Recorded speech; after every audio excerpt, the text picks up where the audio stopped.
Hi everyone, welcome back to EduTap. So guys, SEBI grade A 2025 cycle के interviews over हो चुके हैं and that actually is a is a kind of a indicator कि अभी जो probability है next notification की वो हाई हो गई है। इसका मतलब ये नहीं है कि नोटिफिकेशन इमीडिएटली आने वाला है। अभी तो रिजल्ट आएगा, फिर ज्वाइनिंग होगी। Say by the time joining happens it might be August. तो इमीडिएटली नहीं, बट सितंबर अक्टूबर में there might be a chance कि नोटिफिकेशन आ जाए। मेरे पास कोई इंटरनल इन्फॉर्मेशन नहीं है। I am just telling you based on the previous year trends. ठीक है। तो हम एक वर्स्ट केस सिनेरियो लेके चलेंगे या अर्ली केस कि भैया इस टाइम नोटिफिकेशन आ सकता है, तो by this time you should at least have covered if not full at least 50-60% of your syllabus. तो उसको हम डिस्कस करेंगे इस वीडियो में और देखेंगे कि नेक्स्ट नोटिफिकेशन आने के क्या क्या प्रोबेबल डेट्स हैं और क्या क्या केसेस हैं, so that you can plan your preparation accordingly. जो लोग सेबी के लिए अभी तैयारी शुरू कर रहे हैं, उनके लिए ये assistant manager guide book for SEBI can be very helpful. आपको सेबी के लिए जो भी इंफॉर्मेशन चाहिए, salary, promotions, hierarchy, departments, in hand salary, सब कुछ आपको इस गाइड बुक में मिलेगा। और आपकी पढ़ाई के लिए आपको पीवाईक्यूज मिलेंगे, आपको डिकोडेड सिलेबस मिल जाएगा और आपको लिस्ट ऑफ रेफरेंस सोर्सेज मिल जाएंगी that can help you in your preparation. And this is available at zero cost. The link to download this is given in the description of this video. So download this today, read it, get started. That will help you know a lot of things about SEBI, which will give you a lot of motivation also.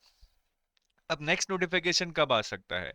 देखिए, अगर हम सेबी का trend देखें, या तो notification यही सितंबर, अक्टूबर, नवंबर months में आता है, या फिर सब्सिक्वेंट ईयर के फर्स्ट क्वार्टर में जैन फेब मार्च में ये नोटिफिकेशन आ जाता है। ठीक है। तो ये एक ट्रेंड रहा है और हिस्टोरिकली अगर आप इसको एनालाइज करें तो ज्यादातर यही होता है कि सितंबर से नवंबर के बीच में नोटिफिकेशन आने के चांसेस रहते हैं, बट काफी बार ये जब डिले हो जाता है तो जैन मार्च क्वार्टर में नोटिफिकेशन आता है।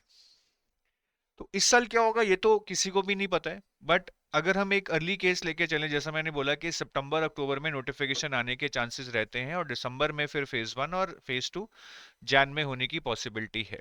तो अगर ये केस है तो हमारे पास बहुत ज़्यादा टाइम नहीं है। हमारे पास आप लगा के चलो कि 6 मंथ्स हैं जिसमें हमने प्रिपरेशन भी करनी है, रिवीजन भी करनी है, मॉक टेस्ट भी देने हैं।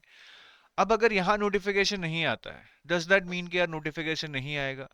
नोटिफिकेशन तो आना ही चाहिए, क्योंकि सेबी ने खुद बोला है that they want to open regional offices, जिसके लिए उनको और लोग चाहिए होंगे। तो रिक्रूटमेंट तो होगा।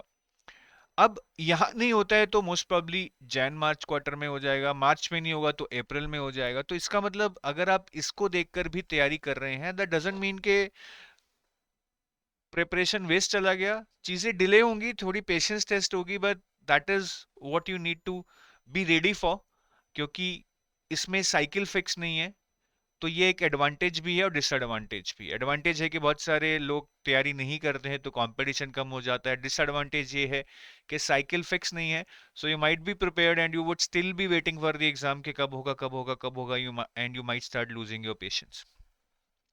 तो फिर भी अगर आप एक सीरियस एस्पिरेंट है, मैं बोलूंगा आप इस तरह से तैयारी कीजिए कि अगर पूरा नहीं तो अक्टूबर तक कम से कम आप 60% सिलेबस अपना पूरा करने की कोशिश कीजिए, even if you are not no able to give full time to your SEBI preparation और साथ में आप कुछ और भी करना चाहते हैं। और एक आइडियल टाइम टेबल क्या होना चाहिए अभी? देखिए, पेपर 1 तो क्वालिफाइंग है, इस पे हमें फोकस अभी नहीं करना है।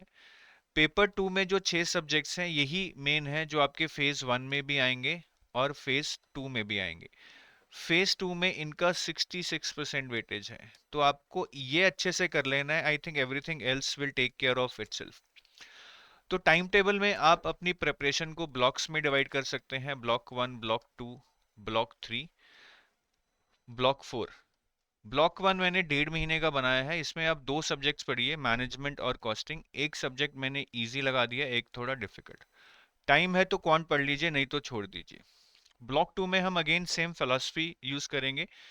2 सब्जेक्ट पढ़ेंगे, 2-2 घंटे, फाइनेंस और कंपनी लॉ। फाइनेंस थोड़ा सा डिफिकल्ट साइड पे चला जाएगा, कंपनी लॉ थोड़ा सा इजी साइड पे चला जाएगा क्योंकि फैक्चुअल है। टाइम मिले तो रीजनिंग कर लेना, लेकिन कोई बात नहीं, फिर छोड़ भी सकते हो, बाद में भी कर सकते हो। ब्लॉक 3 में हम अगेन 2 सब्जेक्ट्स करेंगे, अकाउंट्स और इकोनॉमिक्स, 2-2 घंटे। ये थोड़ा डिफिकल्ट है, ये मॉडरेट है, इजी नहीं है। ठीक है। और टाइम मिले तो डिस्क्रिप्टिव इंग्लिश भी कर लेना, नहीं तो इसको भी नोटिफिकेशन के बाद कर सकते हो। तो अगर आपने 3 ब्लॉक्स में ये 6 सब्जेक्ट अच्छे से कर लिए, ठीक है, अगले 6 महीने में, I think you will have a very good standing. तब तक शायद नोटिफिकेशन भी आ जाए, तो उसके बाद you can focus on revision, mock test and cover the GA part. And if you are left with quant reasoning, आप उसको भी कर सकते हो। तो ये एक टेंटेटिव प्लान है, एटलीस्ट पढ़ना शुरू कीजिए अगर आप एक सीरियस एस्पिरेंट हो और टाइमली प्रिपेयर करना चाहते हो। ये ना हो कि आरबीआई की तरह सेबी का भी नोटिफिकेशन आए और हम एकदम शॉक में रह जाएं। So this is what I wanted to tell you in this video. और अगर आप सेबी के कोर्सेज सर्च कर रहे हैं तो आप हमारी वेबसाइट पे जा सकते हैं। Under SEBI grade A courses you will find 26 के लिए गोल्ड कोर्स है हमारा, जो फेज़ 1, 2 और इंटरव्यू के लिए है। और सिल्वर कोर्स है जो फेज़ 2 और इंटरव्यू के लिए है। इसमें आपको क्वांट रीजनिंग इंग्लिश नहीं मिलेगा। फेज़ 2 का जो पेपर 2 है वो फेज़ 1 पेपर 2 से ओवरलैप करता है, तो वो सेम चीज़ आपको यहाँ मिल जाएगी। बाकी टेस्ट सीरीज भी है, अगर आप सेल्फ प्रिपरेशन कर रहे हैं और टेस्ट सीरीज में एनरोल करना चाहते हैं तो ये भी आपके पास ऑप्शंस रहेंगे। So this is all from my side, I take your leave, thank you, have a nice day, bye bye.